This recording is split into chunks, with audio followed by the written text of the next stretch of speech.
Ingram Smith, Bud Elliott back again for another episode of the Nolecast. Bud, we've been doing this long enough and fortunate to have the audience and listener base that we do that we don't have to ever record. And we try to choose that of when it's appropriate and when there's quivers in the informational or arrows in the informational quiver to fire. And I certainly think tonight probably checks that list. A significant conversation about a macro theme that has surrounded this program for, well, however, whatever period of time you want to describe. I would say at least 15 years. And, probably some more clarity on the subject matter tonight than has ever existed prior. Absolutely, man. Glad to be back doing this. I think we should probably break out the good stuff. Got the little Penelope Estate Collection 10-year single barrel. That feels. Yes. Shout out to Brian. Although he's a Michigan fan, he is a good one. Did send that to me with our Penelope hookup, so I will be enjoying a little bit of that here. And what do you got tonight? I'm gonna take a splash of. I haven't opened this bottle before. It's called Glendronach. Okay. It is a 21-year-old Highland. I'm more of a Isla / peaty Scotch, but want to give this one a try. A little bit of dust on the bottle, which means I've had it for probably 3 years or so. And evening to crack one open. Certainly. Absolutely, man. So for those, I should probably speak into the mic and not speak into the back of the thing. So for those who are not familiar, the folks at FSU who run FSU, and really anybody with a brain, have been concerned about the growing revenue gap between ACC schools and schools in the Big Ten and the SEC due to a variety of reasons. The SEC and Big Ten have largely better schools overall, or at least more of them than the ACC does at the top. ACC has a lot of small private school brands, et cetera, who just don't command a whole lot of eyeballs when it comes to TV revenue. And in some ways, the contracts reflect that. In some ways, the contracts also may reflect perhaps some mismanagement by the ACC, maybe not the current administration, but certainly, as FSU alleged in a lawsuit, which we'll talk about, maybe in the former administration. So about 2 years ago now, what was it, March of 23, I think, the spring meetings, FSU had basically asked for unequal revenue sharing. Now, unequal is a bad term. So I would just say basically like they wanted a little bit more of like a meritorious approach here. So not quite eat what you kill, but certainly not you do all the killing and everybody like shares in the eating equally.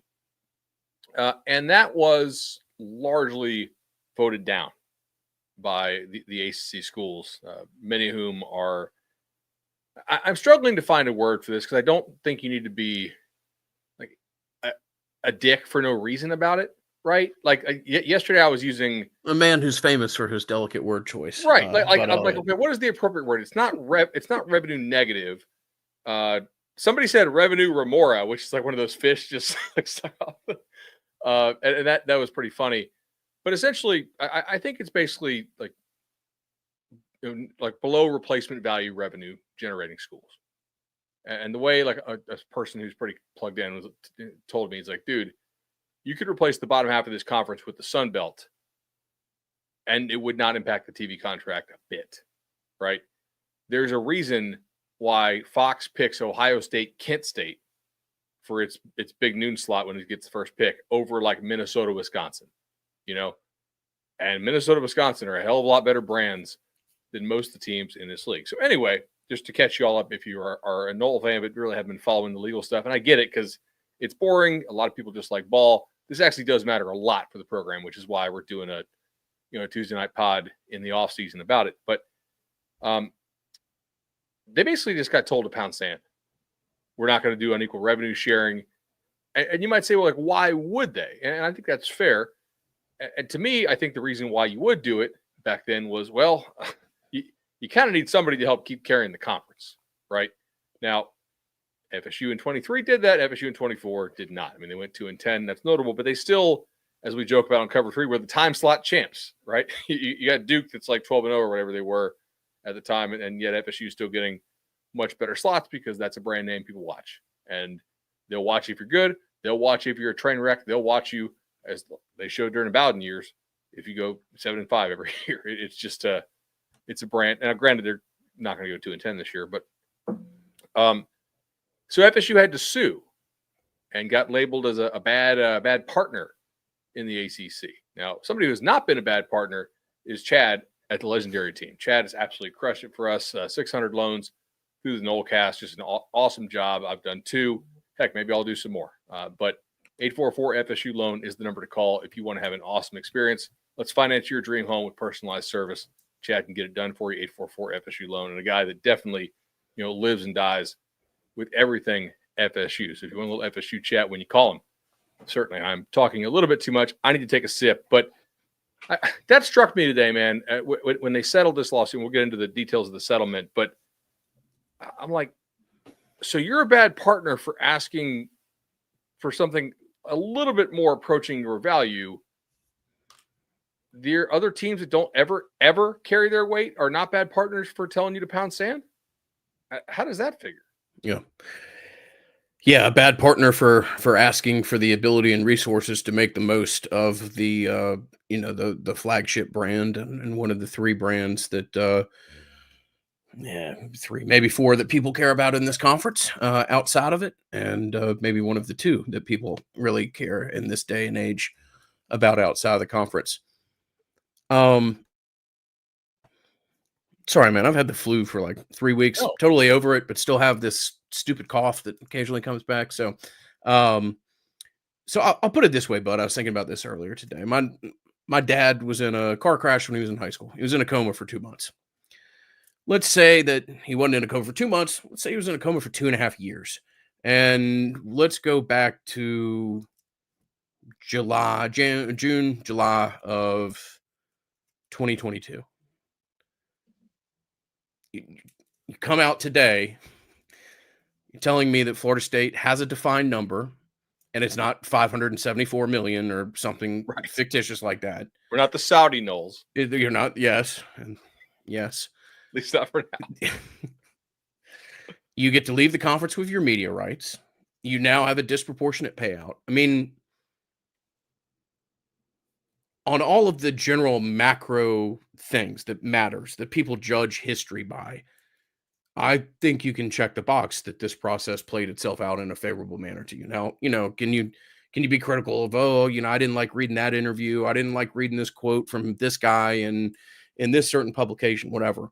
But on the whole, whether it be Peter Collins, whether it be President McCullough, whether it be your athletic director, Michael Alford, the entities that put their faith and trust in this process ultimately look really great tonight, deservedly so. I did a podcast, it was about 2.5 years ago. It was before my Battle's End affiliation started, 6 months or so before it. And I think we were the first media entity, and I don't mean within the Florida State cycle, I mean in general, that talked about that there might be a plan to cave the conference in internally. That may be the way that you actually get out of this. That was the Counting the Votes episode, right? Which they came almost pretty close to doing, by the way. And the person at the time that I talked to 2 people before that podcast, but one in particular, who was a former employee of Florida State, and was no longer then or now, just said, do you know why I may think this happened? It's because Peter Collins is not the type of person to hear no and then go home and be like, well, it's unfortunate that didn't work out. You're going to have a guy who explores every avenue and possibility. And I use the name Peter Collins because he's the chairman of the board of trustees. We probably need to list 5 or 8 people's names here, right? There was the circle here is very small, but there was obviously a group of influential people that made this a top priority, took a risk. I mean, there was a lot of risk involved here, and it didn't play out perfectly, but it played out in a manner that the things that people look back on, the way that history judges a subject matter, I think this is going to be seen in incredibly positive manner by those of us who have a deep emotional investment in this athletic program when we look back on it 5, 10, 15 years from now. I mean, so how often do you sue somebody because they're not acting reasonably. And you get a good bit more than you asked for. Because that's really what happened here, right? Like Florida State basically said, hey, we bring in was 15 point whatever percent of the conference TV revenue per our breakdown, and we only get 7. And the ACC was like, yeah, that's how this works. that kind of works for the Big 12. Everybody's even, right? That kind of works if you are the SEC and most of the teams are even. It doesn't really work if 2 or 3 people are carrying the whole load. And you got way more. I mean, so under the new plan, right, the new revenue sharing plan that they have in the league, 60% of the ACC's media revenue will be divvied up based on a 5-year weighted average of your TV viewership. Weighted because more are going to be given to your most recent years. And you're going to play more games against the Irish and more games against the top teams. So guess what? The game's rigged in your favor. Like, do you think playing more games against the Irish, and you already play Clemson and Miami all the time, but maybe a couple more marquee games a year as well, like that might help you do pretty good ratings? Do you think FSU Bama will rate well? Do you think FSU Florida will rate well? I kind of do. So that's enormous. The highest rated team will make 25 million more than the lowest rated team in the league. That's an enormous FU to these other schools who decided to vote for 3 non-revenue schools. Again, we need the right term. Non-earners, right? Non-earning schools that they invited the league. Oh, you're muted. I swear I don't do that intentionally. Non-pie growers is what I would say. But yeah, I like that. I mean, that's enormous. If you handle business now, it's probably not realistic to think you're going to make the national championship game. But if you did, you could make money on par with like the top SEC team if you hit all these performance incentives and also crush the ratings. More aptly here, dilutive. Yeah, the dilutive teams. I like that. Yeah, you're diluting the pie. Like more realistically, this allows you to stay competitive with the teams that the ACC requires you to compete against, right? To keep this conference viable and national over the next 5 years. Like the amount of money you're probably going to get from the increased ratings pool is significant. It's probably 10 plus million, right? On a given year. So like, that's huge, man. Plus the performance incentives and stuff. I don't think you're necessarily going to make SEC money every year, but I don't know how realistic that was in the immediate term. I think if you ask Peter Collins or any of those guys, they'd probably say, yeah, we can't. And they articulated this in board meetings. You can't fall 30 million a year behind. You can't fall 25 million a year behind, especially when you're at a young school with a very young alumni base in terms of like the arc of the history of college sports and the lifespan. Like, FSU scholarships aren't even fully endowed, right? They have a lot of ongoing expenses, but not to mention some capital projects and some renovations that happen to be going on to the stadium, like there's a lot of expenditures there. So I just think this is a win. And it is not something that I thought they were going to be able to pull off to this extent. I think when you saw that the cases were not getting dismissed and not getting transferred to Carolina, the ACC had to be like, oh shit. Yep. I don't know that we're going to lose, but the chance that we're going to lose if you're the ACC is like strongly non-zero. I think that's very significant, and it's not a knock on any of the people that I said. In fact, it's almost certainly part of their calculus in pushing this forward. Look, do I believe that there's a, this is said tongue in cheek, do I think there's like dirty pictures of John Swafford out there or something like that that's going to be found in Discovery? No, I don't. But I do think that, Discovery is no fun for anybody. Somebody's spooked here. And I believe that there's a reason to why the conference doesn't want to go to that extent. And I think it's significant, Bud, that you just remove the ambiguity. You're not like, oh, well, do we need $700 million to leave the conference? you have a time frame, you have a dollar amount that drops every year in which this passes.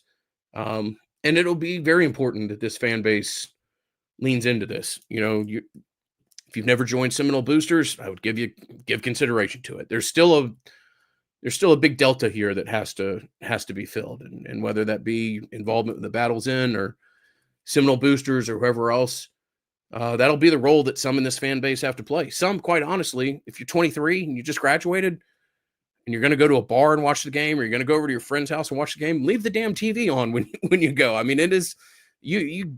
Everybody needs to play their role in doing all that they can to support this program during this period of time. And eyeballs on TV sets are going to be incredibly important, both in your time with the ACC and also to make yourself as a attractive partner to whatever other entity that you may start discussing 2030 or 2031 with. I mean, to be able to get out by the 2030, 2031 season for $75 million with all your media rights. I mean, that's not a haircut. That's a big headache. Not trying to be oversimplified, but I cannot stress the importance of clarity on the media rights. I mean, that and the number itself are the two biggest things that had to be defined in this process for you to feel comfortable leaving this conference at whatever point in time. That's kind of all Clemson ever sued over, by the way. If you read that, like the things they actually asked for were really the clarification. Mm-hmm. They let FSU do like all the hollering as far as leaving. They did, and that's always somebody had to be the bad guy. Well, institutionally, it's kind of the DNA of the two colleges. Clemson is little old Clemson. Clemson is, even 10 or 12 years ago when some of these weather patterns started to swirl, Clemson was never going to be the first one to go out there and smash the conference or whatever else. I will say, Clemson and there's a unique partnership that exists between Clemson and Florida State. They are competitive. They are competitors. They see each other as competitors, but they also see each other as partners in unique or similar like-minded institutions that have like-minded challenges. And that has been the case through different presidencies, different athletic directors, but it certainly appears to be the case that it is right now. And not to lay on the cheese too hard, but if you want a great partnership, I would point you in the direction of Matt Lewis and Congruity. They've been fantastic for me in various professional stops. Matt Lewis and his team, I work with Matt and Hannah almost daily, and they've been a great addition to the businesses that I've been associated with, and would encourage anybody out there who may need assistance, whether it be payroll, HR, or a variety of other things that are instrumental in running your business daily. Reach out to Matt. I'm happy to make an introduction as always, but big fans of Matt Lewis and the people at Congruity. So if you think about this, $75 million to get out is huge. It allows you to have a little more formalized talks, right? A little bit less nebulous.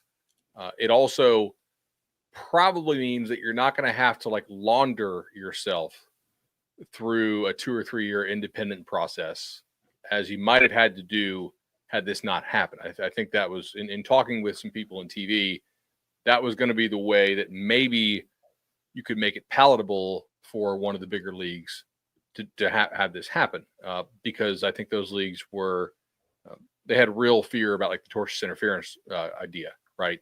Are they the downfall of the ACC? So now that allows you to have a more defined time frame. For those who don't know, the Big Ten contract is up right around then. The SEC is a little bit longer. So that would make a lot more sense. It's a natural renegotiation point. It's a natural conference expansion point. There's also some changes coming to the college football playoff around that time. People ask okay, why would the ACC do this? I think you hit on one, which is that there's probably some discovery they did not want to get to. Whether that's the Raycom stuff with Swafford or, perhaps discussions as to their estimates and the time frame for the ACC network, right? That could be something that would indicate maybe they were not a proper steward of the value that they're entrusted to be. of your brand's rights and the conference's rights and value as a whole. I also think what happened to Washington State and Oregon State is in the back of these athletic director and presidents' minds. And look, man, schools don't make decisions. People do at the schools. And like I've talked about principal agent here when it comes to being in win now mode, right? When and I heard it on the draft today. Like, should the New York Giants take a quarterback out of college? Well, their head coach and their GM are on the hot seat. That's why they were trying to trade for Stafford. So like they probably don't have time to wait and screw around with the rookie quarterback. Otherwise, they're going to get fired. Like, is it in the New York Giants' best interest to trade away more assets to get Matt Stafford when you're not really you're in win now to save your job? You're not in win now to win it, like to actually win a trophy type mode. And those are very different. But I think here, you don't want to be the university president that's like, oh, shoot, I voted no. And all of a sudden, my school is Washington State, and I'm losing my head coach to Wake frickin' Forest. Okay? Like, that's wild. And I think seeing the collapse of the Pac-12 had to resonate quite a bit throughout college athletics. And like we said to start the show, I mean, about half this league is like they're dilutive for sure. You'd make significantly more per school if you didn't have to split it with about 8 or 9 of these teams. So I think that's like people, because they're able to pass the buck down the line. Like, this almost certainly guarantees that the ACC is done as a high major conference. Mm-hmm. They might be still good. Like, they're going to maintain, if they stick together once FSU and Clemson leave in 2030, assuming they do, and whoever else goes, they'll still be better than like a G5 league. But depends on how much meat gets carved off that bone. Yeah, certainly. I agree. Like, if it's FSU, Clemson, Carolina, Miami, Louisville, well, that's tough. But then again, some of the G5s keep getting plucked too. But I think not wanting to be left holding the bag and have that blood on your hands for voting no and they should have said yes 2 years ago, right? It probably like causes a lot more labor peace if you didn't have this to have to happen. Now you're paying FSU and Clemson a lot more money, and they can get out for a hell of a lot cheaper and earlier than you thought they could. That's crazy. If you told everybody at that meeting in Amelia Island 2 years ago that this was going to be the result, they would have all voted yes that day. Because I think this is significantly worse than what FSU was asking for at the time. It's also not what FSU was ultimately, let's say hoping, but wishing to get out of the lawsuit, right? And I think there's a point there. It's like, how realistic do you think it was for FSU to win? I still don't know they were like better than 50-50, but I think the ACC had to think it's not zero. Like, it's a real liability. I realize we're saying two different things here, but today's as close to a win as you can get without a judge saying yes and pounding the gavel on the desk, right? I'm not like winning a trial, like right. Yeah. No, I know that. Yeah. Flip the birds, we walk today type thing. I think that was, I don't want to say misguided. I just don't, absent something crazy, I don't know what would have been the series of events that would have led to you winning. Like, okay, you're free to go play wherever in 2026. Right. Like, that's sovereign immunity thing is the only one that I think like maybe, but it's still a wild claim. Yeah. For me, I don't, but yeah. It's I mean, it's an interesting time. Florida State has this new stadium that is going to be brought online here at the end of August. You've got the football only facility that sounds like it'll be occupied between, I think they're going to play the first 2 games and then move into it during that stretch in the middle, is what it sounds like based off the most recent board call. So, Florida State has geared up and added the things that that a modern program needs to an extent. The stadium part we can debate to some degree, but you needed a bigger revenue generator there, and hopefully that's what you have post renovations. The football only facility, there's certainly some out there that think that should have been done 5 years ago or so, but you can only operate with the that of what you have on your plate and that of what you inherited from others. And the football only facility is going to be a significant addition. So to have these 2 things behind you, to have Florida State, the broader institution, not just speaking about the athletic program at this point, continue to carve itself out in a manner that, I don't know that either of us could have even get into school in today's day and age. And the academic institution continue to present itself in such a fashion. I think it just sets itself up exceptionally well for 2030. And you've got to go win games. You've got to continue to do well in the sports that aren't football. But I think you put yourself in as positive a light as possible. And ultimately, athletic directors are kind of like presidents, man. You get defined by 2 or 3 items, right? Did how'd the economy go? Did you get into a war that was, tough and split the country in 2 or something like that? Ultimately, this will be a major reflection on Michael Alford's time here, and I give him a lot of credit for something that I, really wasn't sure was possible as recently as 2 or 3 years ago. Totally. I mean, much like the ACC. Now, the ACC, if they had lost, it's much worse for them, I think, than if FSU had lost. Now, clearly, it would be harmful to FSU if they had gone to the mat with this and lost. Like, let's not pretend that there would have not been any consequences. But the ACC had more at stake, I think, due to the potential downside risk. Now, the reason why FSU settles this is uncertainty as to whether you could actually get a full share from the Big Ten. I firmly believe that if you got out and you had your rights free and clear, then the Big Ten's scooping you regardless of what they want to back channel, right? But you don't have a whole lot of leverage at that point because the SEC is so far away, the tortious interference stuff, I think it's harder to think you get a full share immediately. Whereas if you get your rights free and clear come 2030, when the Big Ten contract is up, that's also contemporaneous enough with the ending of the SEC's contract coming in just a few short years after that, that you may be able to incite not a bidding war, but at least multiple bids. And I think that's pretty important. Or maybe an invite to whatever is to come next, right? Maybe in 2030, it's, hey, wink, wink, nod, nod. We're extending this Big Ten thing by 2 years. You go independent for 2 years, and then we'll see what happens. And I'm sorry, this team and that team, your invites got lost in the mail. Florida State, oh, you got your invite. Cool. Yeah, we'll see you there, man. So there's certainly motivation to. I don't know if Alford's the AD in 5 years. I don't know if Peter Collins is in his spot in 5 years. But FSU also had incentive to stop gambling here before the legal bills went nuts. I mean, what do you think you paid in legal bills so far? Like 6? It's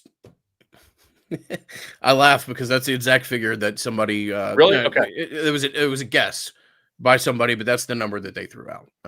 So maybe it's 6, maybe it's 8, maybe it's 4.8. Who knows? But yeah, so you're in for 6, and let's say you net an extra 15 a year off this over the next 5 seasons. Mm-hmm. So 6 to make 75 over 5 years, pretty solid.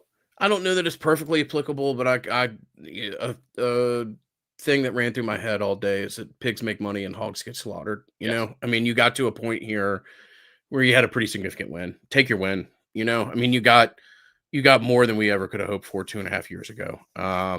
Take it, bank it.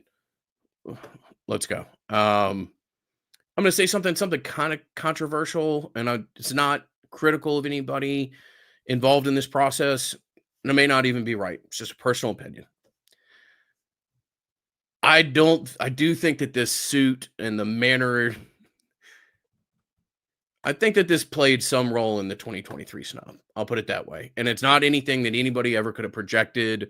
And I'm not saying that you base big, massive projects around what ultimately is kind of a black swan event. You've never had a team that went undefeated. Right. And so I'm not saying that. But I do, just my personal opinion that I'll have for the entirety of my life, that I think that this played some small role in that playing out. Now, can you tell me that if Florida State never sues the conference, blah, blah, blah, and it's Nick Saban's final year and Nick Saban back channels with people and it's, like you just said, wink, wink, nod, nod, maybe I'm working for you, maybe I'm working for Fox, I'll make my decision later.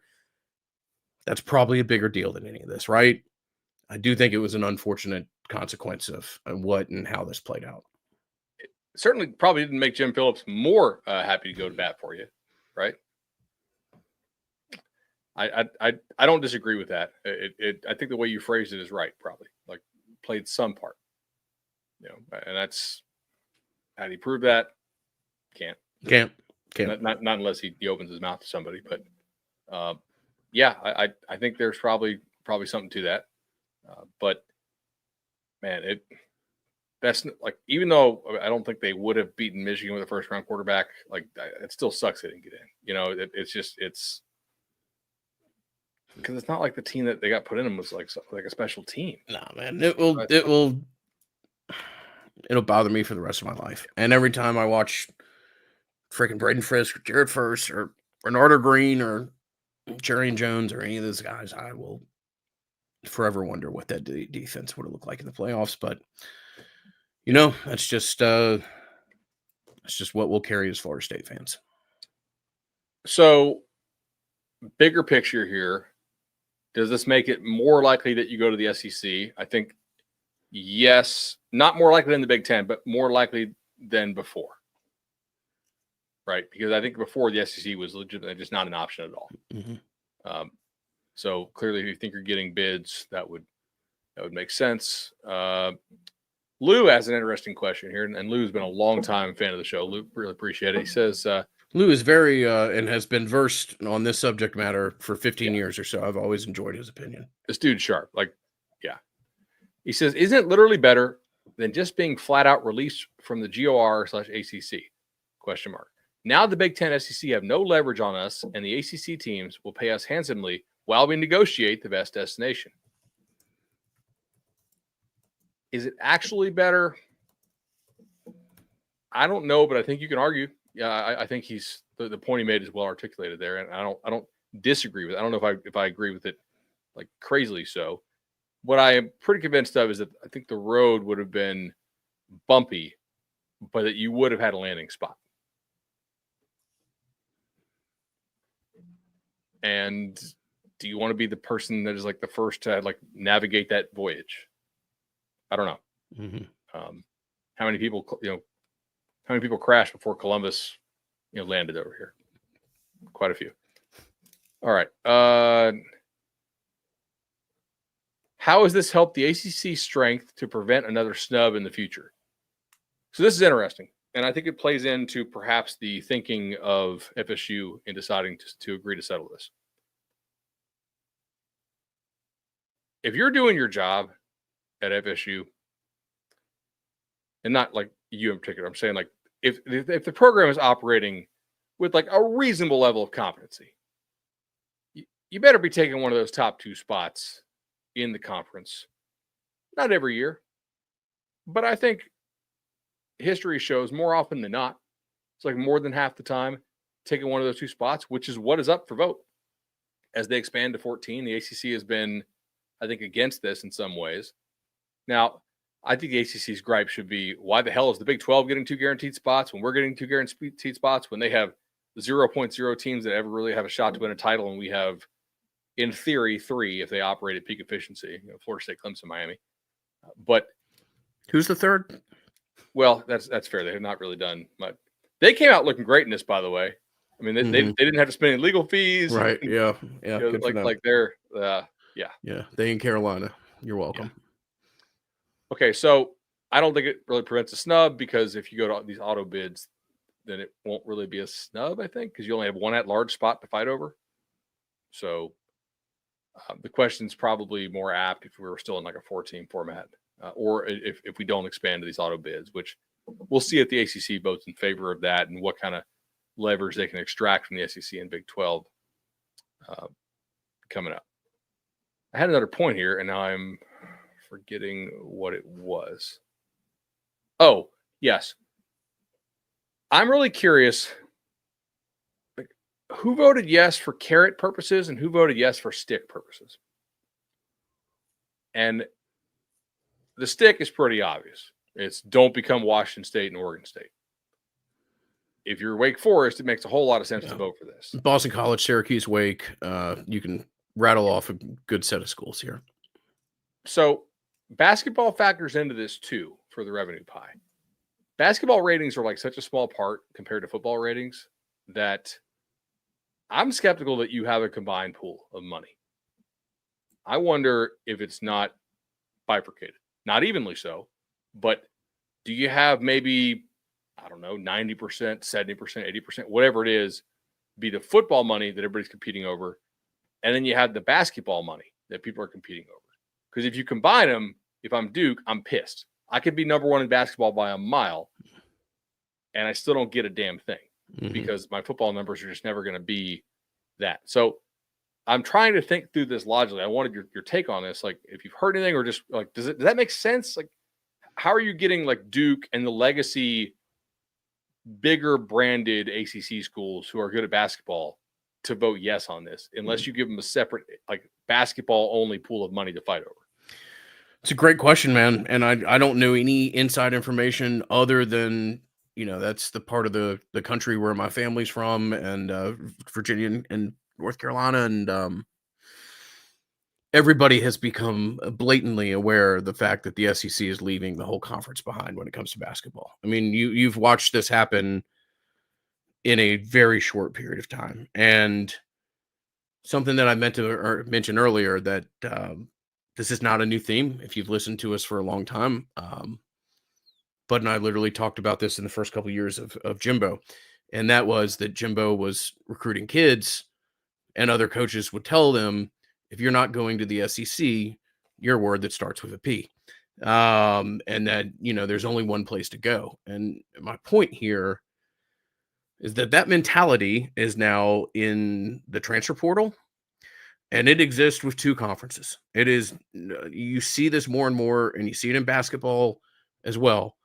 You're either going to the SEC or the Big Ten, and then everybody else is looked at in a different light. And that has happened in a manner that has been surprising to me. I've long since talked about the SEC's financial strength. I'm referenced, I guess 8 years ago or so, I was offered a syndicated radio job in the state of Mississippi that I went and looked at, and went and looked at these SEC West baseball facilities. I'm like, yeah, this is different. This is totally different sport these guys are playing already. Yeah. And that was 2016, 2017 type of money, difference in annual payout, much less what's happened in the last 8 years.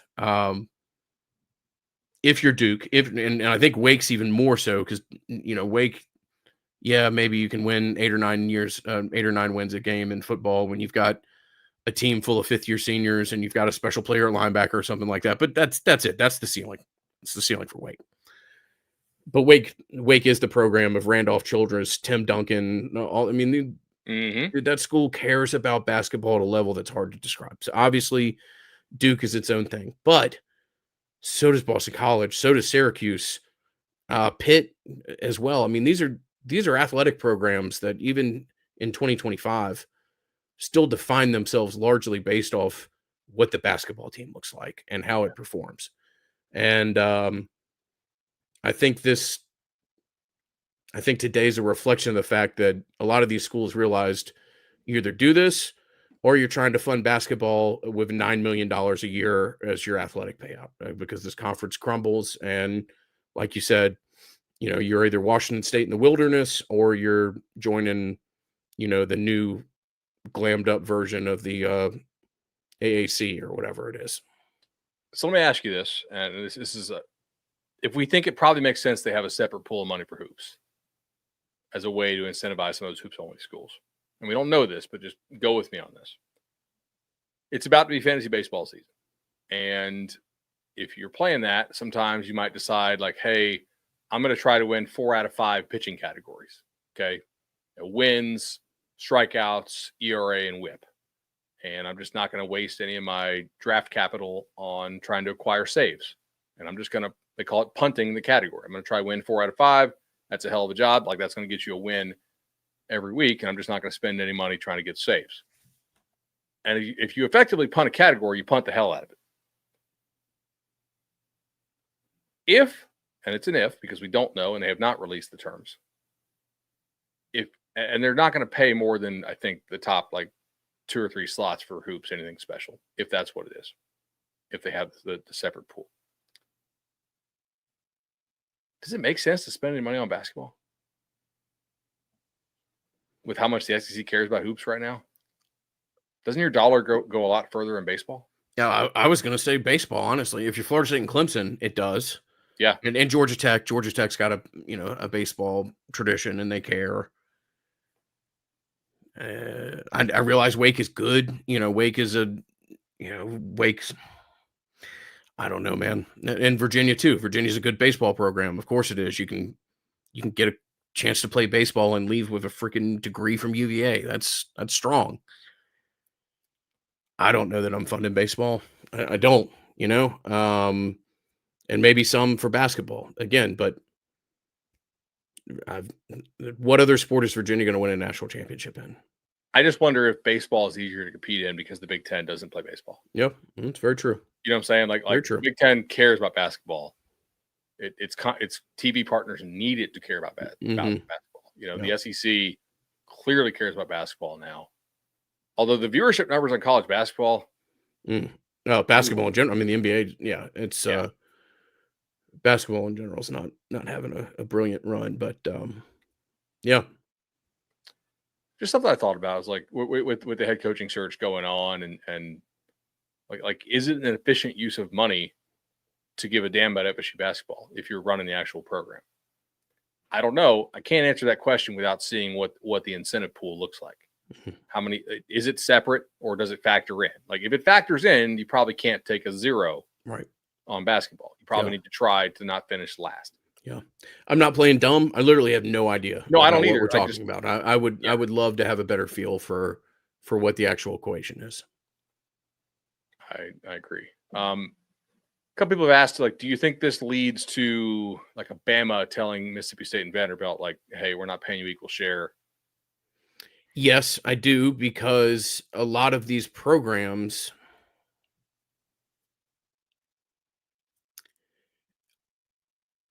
dog, it's hard to fund NIL, man. It is. And a lot of these, even if you're Bama and you have the benefits that you've historically enjoyed and other things, I mean, NIL right now is there oil 50 miles from your campus?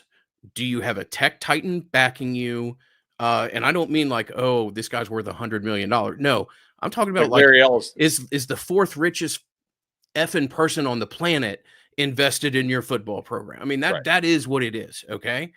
And I do think some of these schools are going to start to look around and be like, does Tim Cook give Auburn $500 million at some point? Because otherwise Auburn's probably going to be like, hey, we've got the Yellowwood guy, and we've always been well funded, but we're not Texas. We're not Texas Tech with 3 former players that are billionaires all of a sudden, or A&M or some of these other things. It's people who have never had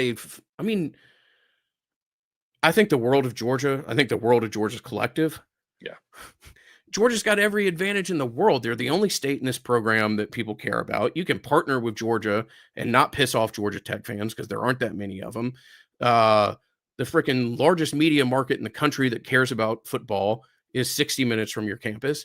Atlanta is a massive international center of commerce. And Georgia struggles with NIL. And Georgia is also stealing the best high school coaches from Florida constantly. Constantly. Absolutely. That's not an attack on Georgia. I'm not being critical of Georgia. It's just a reflection. This is a challenge, man. And I do think those programs are going to go looking for money. And when you do that, you wonder, is it really worth us splitting half share with Mississippi State or full share with Mississippi State? I don't know. Right. So part of this is it's of course speculative, but it's really speculative until we see what happens with this Congress. Right. There's a meeting in the Energy and Commerce Committee today. Yeah. It was a little more dog and pony show than I thought it was going to be. Mm-hmm. Now, it doesn't mean they won't get something passed, but I thought that they were going to be able to push something through a little bit faster when you had alignment with an executive and the legislative. And so I don't know. Like, we'll see.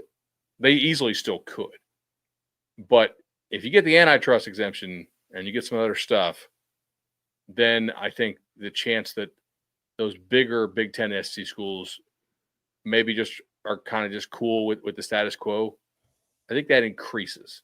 If you don't get it, then I think you're like 1,000,000% right. Mm-hmm. The question is more like we said earlier, do you give them the boot, or do you just not invite them to whatever's next?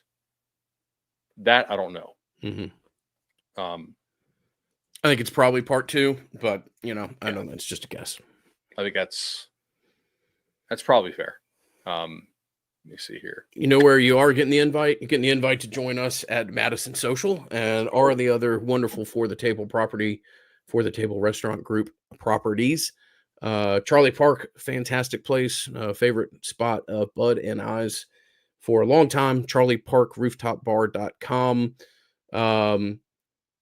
But I hired a consultant actually recently to help us with some of this because obviously I have my own things that I have to focus on, and so do you.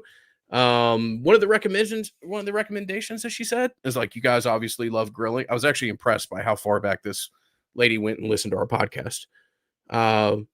She's like, you do this, you love the steak sandwiches at Social Catering or Social Kitchen. Like, why don't you and Bud do your own version of the steak sandwiches for a tailgate or something like that? Sure. As an homage to Matt Thompson and his team and the fantastic products that they put out there, Madison Social, Township, Charlie Park, Social Kitchen, Social Catering, and all the other great properties of the For the Table restaurant group and longtime supporters of the Nolecast. Love it, man. How do we think this will impact officiating in the conference? Oh, this will be fun. This will be fun because it's been good for forever. So the technique has gotten a lot better where they don't advance the ball in Wake Forest's favor on camera anymore. That game, I will. Yeah. That wasn't the Jarman Fortson game where he lays the guy out, right?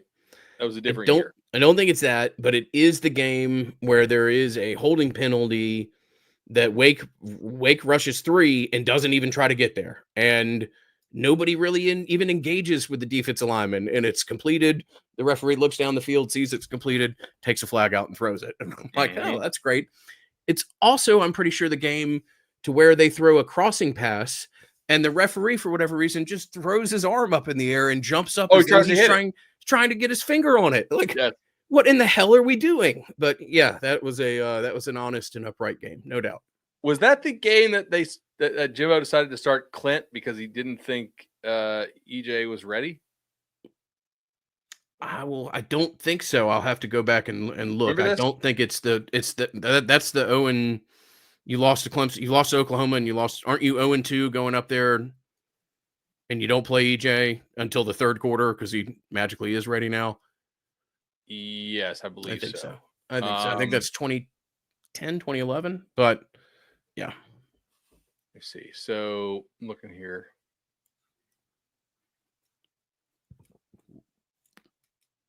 I'm looking for this.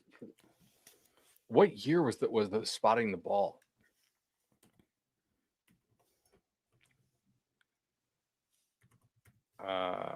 Shoot. Moves ball. No, it's a recognized Google search. 2011. 2011. Okay. 2011. That's an EJ year. Okay. Yep. Yeah, it's EJ. Here's the because 2012 was at FSU Orange Bowl. It went 12-2. Yeah.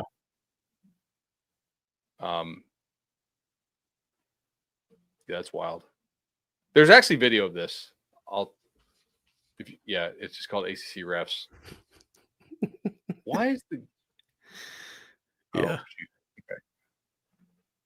okay. There's no way that this guy's YouTube channel. I don't know. This has 140,000 views 13 years ago. I can't pronounce the name of this channel, but anyway, it's not like a euphemism. Like I really can't. It's a different language. Nice. I think that's it. Do we have any questions? What do we do? Like an hour? Close to it? 55 minutes? I think we're at 46 or something like that. But yeah. Not bad. Let me see.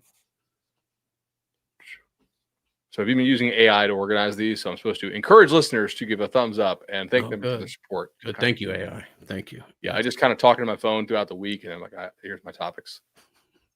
It works pretty well. I've hired a person. Bud found a computer. That's pretty reflective of the way the two of us go about things.